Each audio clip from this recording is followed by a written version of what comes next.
Donkey 2 hours 40 minutes run టైమ్తో పఠాన్, జవాన్ మూవీస్తో 2000+ crores collect చేసిన మూవీస్ తర్వాత ఇదే ఇయర్లో ఈ డంకీ సినిమా ముచ్చటగా మూడో సినిమాగా సలార్కి కాంపిటీషన్గా థియేటర్స్లో రిలీజ్ అయింది. రేపు సలార్కి 7:15 AM షోకి వెళ్తున్నా. సో రివ్యూని బిట్వీన్ 10 and 10:30 మధ్యలో ఎక్స్పెక్ట్ చేయొచ్చు. ఇక ఈ డంకీ మూవీ విషయానికి వస్తే నాకైతే ఒక మంచి unique feel good and refreshing film చూసాను అనిపించింది. టిపికల్ రాజ్ కుమార్ ఇరానీ గారి ఫిల్మ్ ఇది. మున్నాబాయ్ ఎంబీబీఎస్, 3 Idiots, పీకే, సంజయ్ లాంటి మాస్టర్ పీసెస్లో ఆ సినిమాలు మీట్ అయిందని చెప్పలేను, కానీ ఆల్మోస్ట్ ఈ సినిమాల్లానే ఇది కూడా అంతే ఇంపాక్ట్తో మిగిలిపోతుంది. ఇంకే సినిమా ఎవరికి నచ్చుతో ఎందుకు నచ్చుతో కూడా మైనస్ పాయింట్స్లో చెప్తా. షారుఖ్ ఖాన్ గారి ఫ్యాన్స్ కోసం స్పెషల్ ట్రీట్ ఏం ఉండదు. షారుఖ్ ఖాన్ గారి స్టార్డమ్ని చూపించే సినిమా కాదు, రాజ్ కుమార్ ఇరానీ గారి సినిమాలోని ఒక లీడ్ క్యారెక్టర్గా షైన్ అవుతారు షారుఖ్ ఖాన్ గారు. అట్ ద సేమ్ టైం థియేటర్స్కి జనాల్ని రప్పించడానికి కింగ్ ఖాన్ స్టార్డమ్ యూజ్ అవుతుంది. And openly saying Pathaan and Jawan మూవీలు ఈ సినిమా ముందు కంటెంట్ పరంగా వేస్ట్.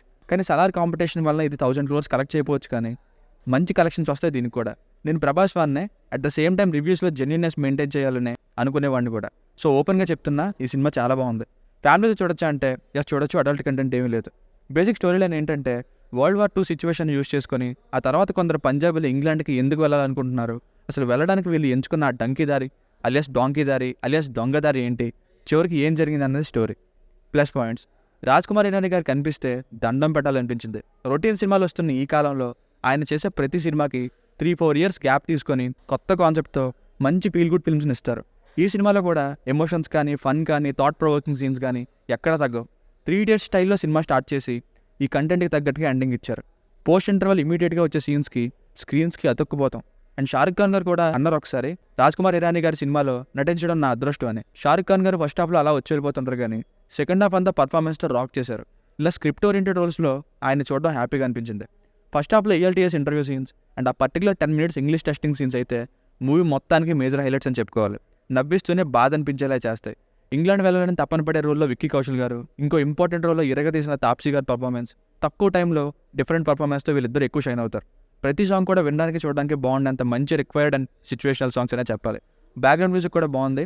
సినిమాటోగ్రఫీ అదే టిపికల్ రాజ్ కుమార్ ఇరానీ గారి స్టైల్లోనే ఉంటుంది. మైనస్ పాయింట్స్, సింపుల్గా తేల్చేస్తారు మైనస్ పాయింట్స్ని. ఫీల్ గుడ్ ఫిల్మ్స్ నచ్చని వారికి cinema not a right choice. మెయిన్గా షారుఖ్ ఖాన్ గారిని మాస్ ఎలిమెంట్స్లో చూడాలనుకునే ఫ్యాన్స్కి ఆ ఎలిమెంట్స్ ఏమీ ఉండవు ఇందులో. ఫస్ట్ హాఫ్లో కంటెంట్ పెద్దగా ఏం చూపించలేదు. ఇంగ్లాండ్ ఎందుకు వెళ్తున్నారో అని బిల్డ్ చేయడానికే తీసుకున్నారు. అండ్ సెకండ్ హాఫ్ మధ్యలో లండన్లో వచ్చే సీన్స్ కొంత స్లోనెస్ ఫీల్ అయ్యేలా చేస్తాయి. ఇన్వాల్వ్ అయితే పర్లేదు, ఇన్వాల్వ్ అవ్వకపోతే తప్పకుండా స్లో అని అనుకుంటారు. క్లైమాక్స్లో రియల్ ఫ్యాక్ట్స్ని ఫొటోస్తో చూపించారు. ఎమోషనల్గా ఫీల్ అవుతాం, కానీ అంతకు ముందు వచ్చే సీన్స్ని కూడా ఎంతవరకు కరెక్ట్ అవుతారో చెప్పలేను. సో ఫైనల్గా మూవీకి వర్డిక్ట్ ఏంటంటే, సలార్కి ఇది కాంపిటీషన్ కాదనే విషయాన్ని పక్కన పెడితే ఒక మంచి ఫీల్ గుడ్ ఫిల్మ్ అయితే చూసాను అనిపించింది.